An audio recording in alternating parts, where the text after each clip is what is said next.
इस वीडियो के माध्यम से मैं आपको थिंक एंड ग्रो रिच जो कि मोस्ट सेलिंग बुक है उसका रिव्यू देने वाला हूँ। इसके कुछ गोल्डन रूल हैं वो शेयर करूँगा। साथ ही इस बुक को पढ़ने के बाद मैंने क्या फील किया, वो एक्सपीरियंस जो मैंने महसूस किया और जो मैंने कुछ रूल्स अपनी लाइफ में अप्लाई किए, उन रूल्स के बारे में डिस्कस करने वाला हूँ। Definitely one of the best book I have ever read. Definitely think and grow rich दुनिया की एक बेहतरीन बुक है जिसमें लाखों लोगों ने इसे पढ़कर अपनी लाइफ में सक्सेस तथा हैप्पीनेस पाई है। आइए डिस्कस करते हैं इसके कुछ गोल्डन रूल्स के बारे में। वीडियो को आप पूरा देखें ताकि आपको क्लियरिटी रहे और डेफिनेटली ये आपका वैल्यू ऑफ टाइम रहेगा। बात करते हैं सबसे पहला, थॉट्स आर थिंग्स। मतलब जो आपके थॉट्स हैं, जो आपके विचार्स हैं, वो आपकी रियलिटी बनने वाले हैं। तो अपने थॉट्स पे ध्यान दीजिए। आपके थॉट्स बहुत ही ज़्यादा पावरफुल होते हैं, वो आपकी रियलिटी को बनाते हैं। सबसे पहले थॉट आपके माइंड में आएगा, वो थॉट आपके वर्ड्स में भी आना स्टार्ट हो जाएगा। उस थॉट की पावर आप अपनी बॉडी में दे सकते हैं या फिर आप रियलिटी में देख पाएंगे। क्योंकि आज इंसान जिस भी चीज़ों में पड़ा हुआ है, उलझा हुआ है, कामयाब है या फिर उस चीज़ में फेलियर है, उसके थॉट्स की वजह से होता है। तो थॉट्स क्या चल रहे हैं वैसे आप एक्शन लेना स्टार्ट कर देते हैं, वैसे आपकी रियलिटी बन जाती है। एक छोटा सा एग्जांपल मैं आपको समझाना चाहूँगा। मान लीजिए आपको प्यास लगती है, तो डेफिनेटली आपको पहले एक फीलिंग आएगी, एक थॉट आएगा और उस थॉट के हिसाब से आप पानी ढूंढने लगेंगे अपने आसपास की। पानी कहाँ मिलेगा, किचन में मिलेगा, दुकान में मिलेगा, या कहाँ मुझे पानी मिल सकता है। तो डेफिनेटली जो आपके थॉट्स होते हैं वो आपकी रियलिटी बन जाती है। तो अगर आप इस रियलिटी को चेंज करना चाहते हैं तो अपने थॉट्स को चेंज कर सकते हैं। ऐसे थॉट्स रिप्लेस कर सकते हैं जो अच्छे रिजल्ट दें, जो पॉजिटिव रिजल्ट दें, जो आपको लाइफ में आगे बढ़ने के लिए रिजल्ट दें। ऐसे थॉट्स पे काम करें। आप अपने थॉट्स को रिप्लेस कर सकते हैं और उसकी जगह नए थॉट्स और पॉजिटिव थॉट लाके आप बहुत सारी चीज़ों को चेंज कर सकते हैं। दोस्तों नेक्स्ट गोल्डन रूल है डिज़ायर। आपके पास डिज़ायर होनी चाहिए। अगर आपके पास डिज़ायर है तभी दोस्तों आप एफर्ट करेंगे, उस चीज़ को पाने की कोशिश करेंगे। विदाउट डिज़ायर दोस्तों आपके पास अच्छे रिजल्ट्स नहीं आएंगे। आपके पास जितनी अच्छी डिज़ायर होगी, जितने बड़े आपके रीजन होंगे, उतना बड़ा आपका सक्सेस हो सकता है। दोस्तों यहाँ पे डिजायर का एग्जांपल मैं आपको देता हूँ। डिजायर का एग्जांपल भी दोस्तों मैं एक आपको, जो मैंने आपको बताया था कि पानी की जो आपको प्यास थी, वो डिपेंड करता है कि आपको कितनी ज़्यादा पानी की प्यास है। मान लीजिए अगर आप रात को सोए हुए हैं और आपको अचानक फील होता है कि मुझे प्यास लगी है, मेरा गला सूख रहा है, तो अगर आपको लगता है कि रियली आपका वो जो गला है वो सूख रहा है, आपको पानी पीने की ज़रूरत है, तभी दोस्तों आप उतना एफर्ट करेंगे। लेकिन आपको लगता है कि नॉर्मल है, कोई बात नहीं, अगर मैं पानी नहीं पीऊँगा तब भी ओके है, मुझे मतलब कोई प्रॉब्लम नहीं आएगी। तो दोस्तों ये वही वही चीज़ आ गई कि आपका डिज़ायर किसी भी चीज़ को लेके, चाहे वो बड़ी चीज़ होगी लाइफ में या छोटी चीज़ होगी आपकी लाइफ में, किसी भी चीज़ को हम मना करते हैं तो शायद उसके पीछे भी कितनी डिज़ायर है हमें उस चीज़ को पाने की।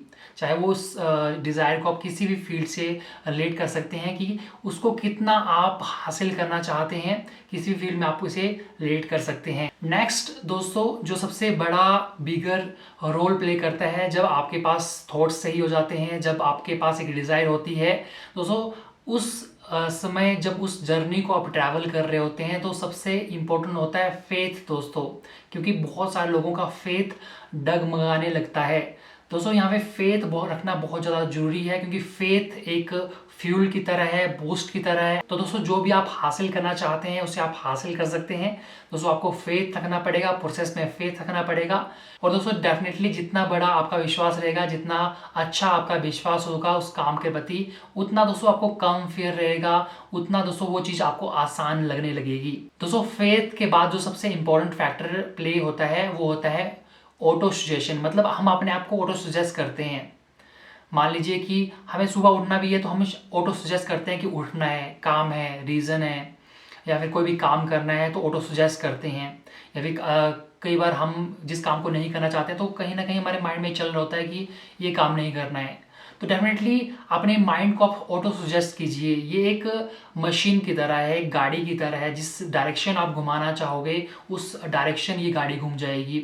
जिस स्पीड में इस गाड़ी को लेना चाहोगे उस स्पीड में आप माइंड को लेके जा सकते हो। जितना ज़्यादा कंफर्ट जोन में लेके जाना चाहते हो उतने ज़्यादा कंफर्ट जोन में लेके जा सकते हो। जितना ज़्यादा हार्ड वर्क करवाना चाहते हो, जितना ज़्यादा आप इसे स्मार्ट वर्क करवाना चाहते हो, जितना ज़्यादा से आप पुश करना चाहते हो उतना आप कर सकते हो। लेकिन दोस्तों अगर आप दोस्तों ऑटोमेटिक मोड में चलेंगे तो दिमाग आपके साथ डेफिनेटली वो कंफर्ट चीज़ें करवाने की कोशिश करेगा, क्योंकि हमारा दिमाग और हमारी बॉडी रिलैक्स होने के लिए बनी है, वो हार्ड वर्क के लिए नहीं बनी है। लेकिन हमें ऑटो सजेशन करना पड़ता है, हमें वो डिसीजन लेने पड़ते हैं, वो एफर्ट करने पड़ते हैं लाइफ में, तब जाके हमें कुछ डिफरेंट कुछ यूनिक रिजल्ट मिलते हैं। तो डेफिनेटली आप अपनी गाड़ी के ड्राइवर बनिए, ना कि किसी और को ड्राइवर बनाइए जो कि अपने हिसाब से चलने लगे। आप सजेस्ट कीजिए, आप चाहो तो किसी भी डायरेक्शन को चूज कर सकते हो, कहीं भी जा सकते हो, कोई भी डिसीजन आज मेक कर सकते हो, कोई भी अच्छी जो आपकी चीज़ लाइफ में हो रही है उसे और अच्छे लेवल पे कर सकते हो, बुरी चीज़ हो रही है उसे रोक सकते हो। तो ओवरऑल ये आपके डिसीजन पे है, आपके ऑटो सजेशन पे है। डिसीजन भी बहुत ही इंपॉर्टेंट है और डिसीजन का हम लास्ट में पढ़ेंगे। आइए बात करते हैं यहाँ पे नेक्स्ट, वो है दोस्तों नेक्स्ट जिस चीज़ के बारे में आपको बात करने वाला हूँ, स्पेशलाइज्ड नॉलेज। बहुत सारे लोगों को अपने करियर में फील्ड में स्पेशलाइज्ड नॉलेज होता है, तभी वो एक पीक पे पहुंच जाते हैं।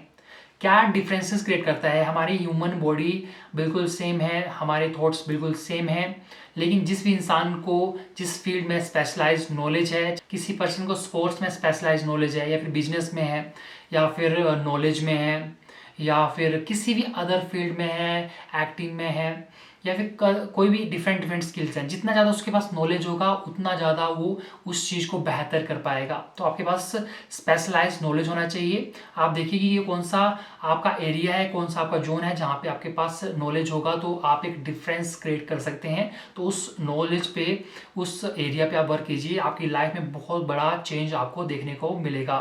दोस्तों अल्बर्ट आइंस्टाइन ने कहा था कि जो इमेजिनेशन है वो नॉलेज से भी ज़्यादा पावरफुल है। नॉलेज एक लिमिटेड है, मतलब एक लिमिटेड सोर्स आपको बनाया हुआ है, एक पॉन्ड की तरह, एक रिवर की तरह आप बोल सकते हैं। लेकिन जो इमेजिनेशन है वो एक सी की तरह, एक समुद्र की तरह है, जितना ज़्यादा आप सोच सकते हो उससे भी वाइड है, उससे भी डीप है। तो इमेजिनेशन के थ्रू ही शायद राइट ब्रदर्स ने वो प्लेन को डिज़ाइन किया होगा, इमेजिनेशन के थ्रू ही पहली बार कोई कंप्यूटर बना होगा, या फिर इमेजिनेशन के थ्रू ही हम स्पेस में पहुंचे हैं। इमेजिनेशन के थ्रू ही हमने एक इमेजिन किया होगा कि हम एक फ़ोन बनाएंगे और मैं हेलो बोलूँगा और हज़ारों किलोमीटर वो हेलो की आवाज़ सुनाई देगी, या फिर मैं एक वीडियो कॉल करूँगा और वो फ़ोटो भी वो उसी टाइम जो मूवमेंट हो रही है वो उसी टाइम वो दिखाई देगी। तो एक इमेजिनेशन की बात है, जैसा कि मेटावर्स एक इमेजिनेशन की बात है कि आप यहाँ होते हुए दूसरे वर्ल्ड में जा सकते हैं। दोस्तों आप घर पे होते हुए या ऑफिस में होते हुए किसी भी अलग कंट्री में जा सकते हो, किसी भी अलग कॉन्टिनेंट या फिर किसी भी अलग प्लैनेट में जा सकते हो, शॉपिंग मॉल में जा सकते हो, चेकअप के लिए जा सकते हो, ऑफिस का काम कर सकते हो, स्कूल में आप जा सकते हो। बस आपको उस इमेजिनेशन वर्ल्ड में उस मशीनरी का, उस कैमरा का इस्तेमाल करना है और आप उस वर्ल्ड में पहुंच जाएंगे। तो इमेजिनेशन के थ्रू आज भी बहुत सारे लाखों इन्वेंशन होने बाकी हैं। तो इमेजिनेशन को बढ़ाइए, नॉलेज भी लेते रहिए। नॉलेज से आप जो ज़िंदगी में जो चीज़ें हैं उसका आपका पर्सपेक्टिव बदल जाएगा। डेफिनेटली आप पर्सपेक्टिव बदलिए। एक चीज़ों को देखने के 10 पर्सपेक्टिव भी हो सकते हैं, चाहे वो रिलीजन को देखने का पर्सपेक्टिव हो, ह्यूमैनिटी का देखने का पर्सपेक्टिव हो, लाइफ को, सक्सेस को, फेलियर को। फेलियर से कई लोग सीखते हैं और फेलियर के बाद कोई लोग ट्राई नहीं करते हैं। तो पर्सपेक्टिव है ये। और नेक्स्ट जो मैं बात करने वाला हूँ वो बहुत ही बेहतरीन टिप है, ऑर्गेनाइज प्लानिंग। जी हाँ दोस्तों जो भी आप चीज़ें प्लान कर रहे हैं उसे ऑर्गेनाइज कीजिए। आप अगर मान लीजिए कोई भी टारगेट लाइफ में लेके चले हैं, इस मंथ में, इस साल में लेके चले हैं, तो उसे ऑर्गेनाइज कीजिए, उसे टुकड़ों में बांट दीजिए कि इस मंथ इतना होगा, अगले 6 मंथ इतना होगा, उससे अगले 6 मंथ इतना होगा, या इस वीक में इतना करने वाला हूँ। तो अगर आप यहाँ पे उसको पार्ट्स में डिवाइड करते जाएंगे तो वो बड़े से बड़ा टास्क कंप्लीट हो जाएगा। या फिर आप प्रोकास्टिनेट करते जाएंगे, कल परसों अगले महीने, गर्मियों में, सर्दियों में, वट एवर, आपके पास बहुत सारे एक्सक्यूजेस हो सकते हैं। लेकिन आप स्टेप लीजिए। जैसे कि मैं बोलता हूँ कि जब हम कई बार नहाते हैं तो पानी का पहला जग फेंकना शायद मुश्किल होगा, थोड़ा अनकंफर्टेबल होगा, लेकिन उसके बाद आप फिर बाथ लेते रहो, कोई प्रॉब्लम नहीं है। तो वैसे ही कि आपको क्या करना है कि जो आपने प्लान बनाए हैं उसे ऑर्गेनाइज करो, स्टार्ट करो, छोटे छोटे स्टेप लो।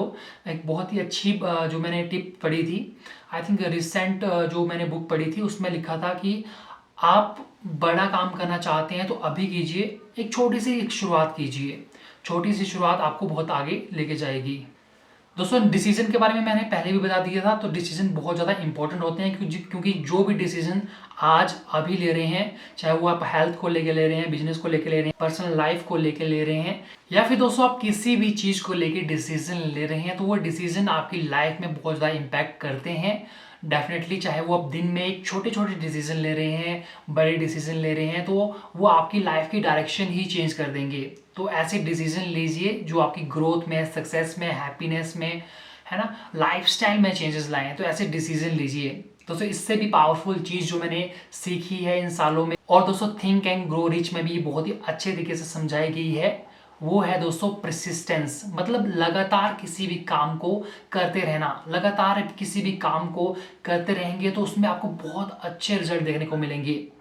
दोस्तों जब मैं 5th क्लास में था तब मैंने एक बहुत ही अच्छी पोइम पढ़ी थी, एक बहुत ही अच्छी वर्डिंग पढ़ी थी, और हम उसे मजाक मजाक में बोला करते थे। दोस्तों वो थी, करत करत अभ्यास थे जड़मती होत सुजान, रस्सी आवत जात नहीं पत्थर पर पड़त निशान, समथिंग लाइक दैट। शायद मैंने उसको बिल्कुल सही करेक्ट नहीं बोला हो, लेकिन इसका ये मतलब था कि दोस्तों जब मान लीजिए कि पत्थर पे एक बार पानी भी पड़ता रहता है तब भी उस पर निशान हो जाते हैं, लेकिन पत्थर कितना ज़्यादा पावरफुल है और पानी कितना ज़्यादा पावरफुल है, डेफिनेटली उनकी पावर डिफरेंट डिफरेंट है। लेकिन हाँ, अगर लगातार पत्थर पे भी पानी पड़ता रहता है तो उस पर भी वो निशान डाल देता है। लगातार हम रस्सी से भी पत्थर पे अगर हम खींचते रहते हैं तो पत्थर को पे भी निशान पड़ जाता है, कई बार पत्थर टूट भी जाता है। तो दोस्तों लगातार प्रयास करने से आपको उस करियर में, उस फील्ड में डेफिनेटली बहुत अच्छा आपको एक अंतर देखने को मिलेगा। दोस्तों परसिस्टेंस अगर आप रखेंगे तो उस करियर में डेफिनेटली 100% आपको सक्सेस मिलेगी। दोस्तों 5 साल के अंदर लगभग 70 से 80% के स्टार्टअप बंद हो जाते हैं। क्यों हो जाते हैं? क्योंकि परसिस्टेंस नहीं है, डिसीजन मेकिंग नहीं है, प्लानिंग नहीं है, ऑर्गेनाइजिंग नहीं है, विल पावर नहीं है, थॉट्स नहीं है, या इसके अलावा भी बहुत सारी चीज़ें मैटर करती हैं, लेकिन वो चीज़ें होना बहुत ज़्यादा ज़रूरी है।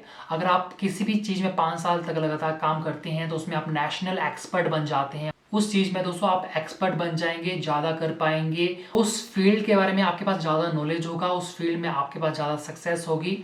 डेफिनेटली ये परसिस्टेंस ही है जो आपको दूसरे लोगों से अलग करती है। दोस्तों परसिस्टेंस की वजह से ही डेफिनेटली लाइफ में अलग अलग फील्ड में अलग अलग लोग पॉपुलर होते हैं, उस फील्ड में एक्सपर्ट बन जाते हैं। जैसे कि मान लीजिए स्पोर्ट्स पर्सन कितनी ज़्यादा परसिस्टेंस रखते हैं, या फिर जो फिल्म एक्टर होते हैं कितनी ज़्यादा परसिस्टेंस रखते हैं, या फिर आप बिजनेसमैन हो गए, या फिर लाइफ में अलग अलग कैटेगरी के सेलिब्रिटी हो गए, चाहे वो किसी भी फील्ड में, चाहे वो किसी भी फील्ड के लोग हो गए, परसिस्टेंस की वजह से ही आपको डिफरेंसेस देखने को मिलते हैं।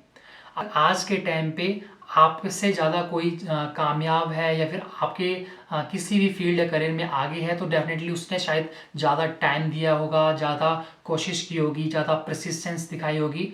तो ये एक छोटी सी परसिस्टेंस आपको लाइफ में बड़े रिजल्ट, बड़ी आपको अपॉर्चुनिटी और बड़ी सक्सेस दे सकती है। दोस्तों नेक्स्ट गोल्डन रूल है, और ये लास्ट गोल्डन रूल है, वो है दोस्तों कॉमन सेंस। दोस्तों हमारे शरीर में कुछ सेंसेस होती हैं, जैसे कि हम देख सकते हैं, सुन सकते हैं, बोल सकते हैं, हम जो टेस्ट कर सकते हैं, इसके अलावा हम स्मेल कर सकते हैं। लेकिन दोस्तों कॉमन सेंस की वजह से ही आपको लाइफ में बड़े बड़े डिफरेंस देखने को मिलेंगे। कॉमन सेंस की वजह से ही दोस्तों सक्सेस और फेलियर को डिफाइन किया जाता है, क्योंकि जो सक्सेसफुल लोग करते हैं वो हट के क्यों करते हैं। दोस्तों कॉमन सेंस आपने यूज़ करनी है, हमेशा आपने हार्ड वर्क नहीं करना है, हार्ड वर्क आपने करना है लेकिन आपने स्मार्ट वर्क को भी प्रेफरेंस देनी है। ऐसी चीज़ें आपने, ऐसे टूल्स आपने इस्तेमाल करने हैं जिसकी वजह से दोस्तों आपकी लाइफ में आपको लगेगा कि आपको एज मिल रही है, आपको स्पीड मिल रहा है, आपको बूस्ट मिल रहा है। दोस्तों प्राचीन टाइम में क्या होता था कि इंसान के पास मान लीजिए कैरी करने के लिए बहुत ज़्यादा सामान पड़ा हुआ है, बहुत ज़्यादा सामान पड़ा हुआ है,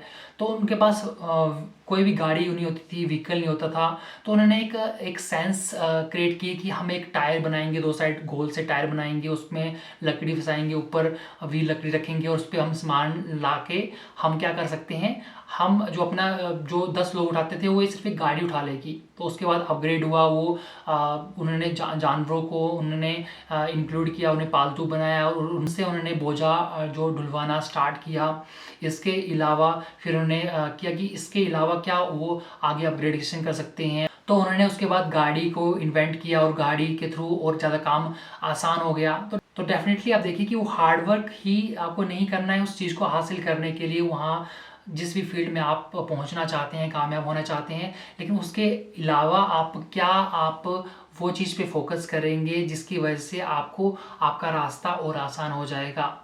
डेफिनेटली हार्डवर्क भी प्रोसेस का पार्ट है, परसिस्टेंस, बहुत सारी चीज़ें मैटर करती हैं। लेकिन आप देखिए कि अगर आपको कोई एग्ज़ाम भी देना है तो आपने आउट ऑफ सिलेबस नहीं पढ़ना है, पूरा वर्ल्ड वाइड नहीं पढ़ना है, लेकिन पर्टिकुलर सिलेबस पे फोकस करेंगे तो आपके लिए आसानी रहेगी।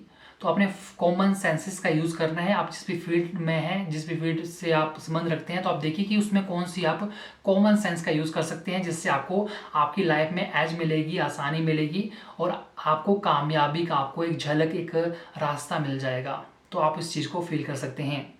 आई होप ये वीडियो आपके लिए यूज़फुल होगी। इस वीडियो से डेफिनेटली आपकी लाइफ स्टाइल में चेंज आएगा, तो मुझे खुशी फील होगी। ये बहुत ही अमेजिंग बुक है, मैं रिकमेंड भी करूंगा कि आप इस बुक को जरूर खरीद के आप पढ़ें। आपको डिफरेंट फील होगा, अपने पर्सपेक्टिव से पढ़ें, अपने पॉइंट ऑफ व्यू से पढ़ें, समझें। इस वीडियो में कौन सी आपको टिप अच्छी लगी है वो कमेंट बॉक्स में डाल सकते हैं, कि आपका सुझाव है वो आप डाल सकते हैं, कौन सा बेस्ट पॉइंट आपको लगा है वो भी आप मुझे लिख सकते हैं, नीचे कमेंट बॉक्स में डाल सकते हैं। थैंक यू सो मच, आप सभी ने हमें अपना कीमती टाइम दिया, मुझे सुना। थैंक यू सो मच इस वीडियो को देखने के लिए, मुझे सुनने के लिए। मिलते हैं आपके साथ फिर किसी न्यू सेशन में, बेस्ट सही स्टीक जानकारी के साथ जो आपकी लाइफ में हेल्प करे, आपको ग्रो करने में हेल्प करे, आपकी सक्सेस में हेल्प करे। Thank you so much. Keep learning, keep earning, one life, live it beautifully.